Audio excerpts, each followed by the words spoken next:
এইবাৰ দিল্লীক টাৰ্গেট কৰিছে পাকিস্তানী সন্ত্ৰাসবাদীয়ে। দিল্লীত বোমা বিস্ফোৰণ ঘটাইছে পাকিস্তানী সন্ত্ৰাসবাদী। ইতিমধ্যে বিস্ফোৰণস্থলীত উপস্থিত CRPFৰ চিফ GP সিং। ৰাজধানী দিল্লীত বোমা বিস্ফোৰণ, লাল কিল্লাৰ ওচৰত বোমা বিস্ফোৰণ। এখন 4চকীয়া বাহনত বোমা ৰখাৰ সন্দেহে বিস্ফোৰণৰ পিছত কেইবাখনো বাহনত লাগে জুই।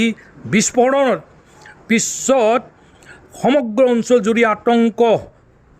সমগ্ৰ দিল্লীত হাই এলাৰ্ট জাৰি কৰা হৈছে। ৰাজধানী দিল্লীত বোমা বিস্ফোৰণ, লাল কিল্লাৰ ওচৰত বোমা বিস্ফোৰণ। এখন 4চকীয়া বাহনত বোমা ৰখাৰ সন্দেহ। বিস্ফোৰণৰ পিছত কেইবাখনো বাহনত লাগে জুই।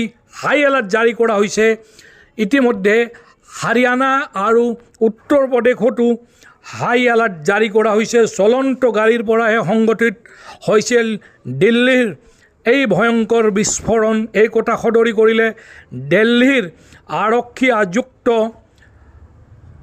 সতীশ গোলছাই। তেওঁ সংবাদ মাধ্যমক জনায় যে আজি সন্ধিয়া প্ৰায় 6:52 এখন বাহন লাহে লাহে আহি ৰৈছিল দিল্লীৰ ৰেড ফৰ্ট অঞ্চলত। তাত ঠিক 3 মিনিটৰ পাছতে সংঘটিত হৈছিল এই ভয়ংকৰ বোমা বিস্ফোৰণ। এফালে উক্ত বাহনখনৰ পিছফালে আহি থকা এজন আৰোহীয়ে সংবাদ মাধ্যমক জনাইছে যে বোমা বিস্ফোৰণ সংঘটিত হোৱা সময়তো উক্ত বাহনৰ ভিতৰত 3গৰাকী লোক উপস্থিত আছিল। আৰক্ষীয়ে প্ৰাৰম্ভিক তদন্ত আৰম্ভ কৰিছে।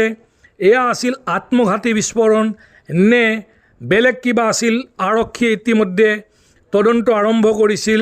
ইয়াৰ আগতে হাৰিয়ানাৰ ফৰিদাবাদ আৰু জম্মু কাশ্মীৰৰ পৰা দুইজন চিকিৎসকক আটক কৰা হৈছিল।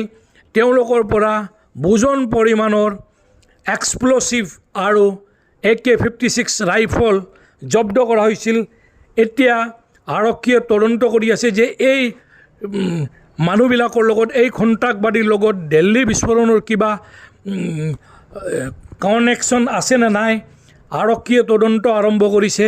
কিন্তু আজিৰ এই বিস্ফোৰণত খবৰ পোৱা মতে 10জন প্ৰায় নিহত হৈছে। নিহতৰ সংখ্যা বৃদ্ধি হোৱাৰ সম্ভাৱনা আছে আৰু কেইবাজনো লোক আহত হৈছে।